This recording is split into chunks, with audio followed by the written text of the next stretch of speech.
What is up, guys? My name is Regardt. I'm coming to you with another NAG video review. In this week's episode, I'm taking a look at something that you guys have been asking for.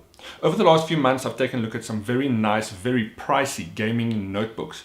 But a lot of you have asked for something a little bit more affordable. So I set out to find some affordable gaming notebooks, and I'll be peppering them in over the next few episodes. The one that I'm looking at today is the MSI GF63. And this is an entry-level notebook for those of you that want to start out on a budget. How does it perform? Is it worth the money? Well, let's take a look right after this.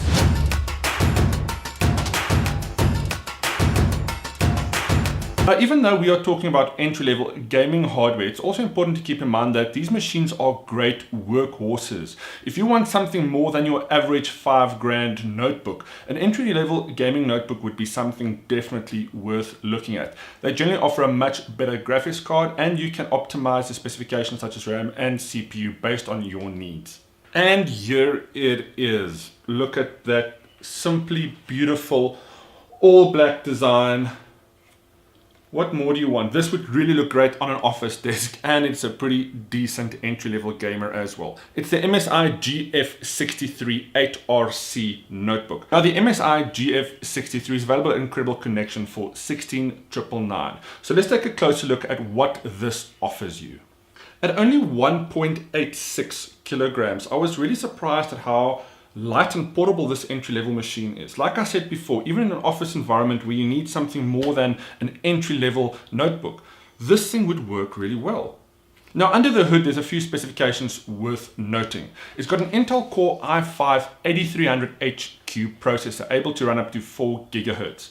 There's one stick of 8 gigabyte DDR4 RAM in there, which you may want to upgrade to 16 gigabytes when you have the chance for that extra jolt in performance. The 15.6-inch Full HD IPS display runs at 1920 by 1080. It's a really nice screen, and don't expect too much here, but it does the job it's supposed to do.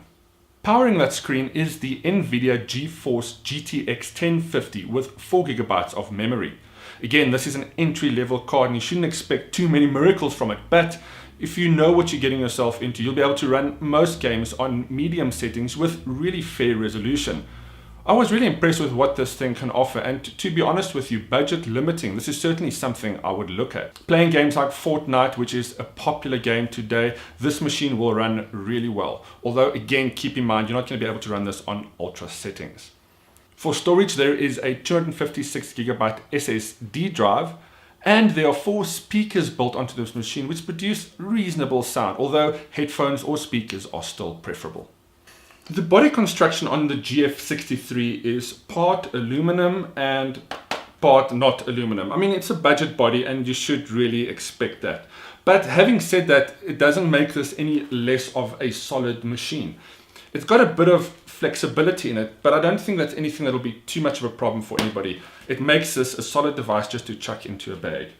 The keyboard on the GF63 is the same as most of the other gaming notebooks in the MSI range. It's not a mechanical keyboard, but it offers enough travel within the keys to make it comfortable to use in any situation, whether you're gaming or writing. There's a nice red accentuation around the key set, and using the FN control functions, you've got some shortcut keys to the brightness of the screen as well as the loudness of the speakers. One of the things you'll notice when you open this machine is how thin that screen and then that bezel around it is. At only 4.9 millimeters, it really gives you a nice perception of size on the screen when you use it for gaming. If you want something bigger, you can always plug in an external monitor. The HDMI port is situated right at the back, which is comfortably located for that purpose. The other input and output options on this machine on the left-hand side include one USB 3 port. On the right side, there are 2 more USB 3 ports, as well as a USB Type-C port and your usual headphone and microphone sockets. Of course, there's the RJ45 for wired gaming. So I was really interested to see how this will perform as my daily machine. It's got a 1050 graphics card in. Now, my 2 other machines have got a 1070 and a 1060 respectively. So the jump down wasn't too far, but I was still very keen to see how this would perform for a budget that's roughly half the price of my other devices. Now, using this as my daily machine for a few days, I knew one of the challenges was going to be that 8 gigabytes of RAM. But to be honest, if you buy a machine like this, it's an easy upgrade and it's one I would highly recommend. For everything else, this machine worked really well. The GeForce 1050 helped a lot with most of my graphic applications.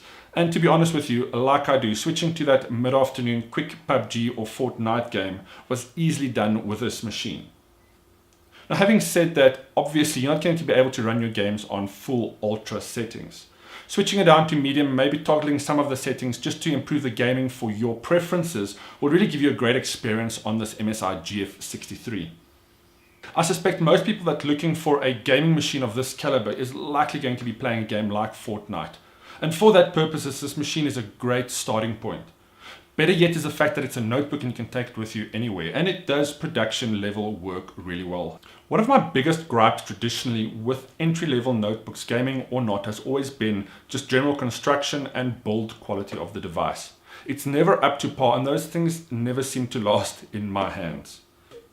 Having spent some time with the GF63, I don't think that is going to be the case with this machine at all. It really is a solid construction.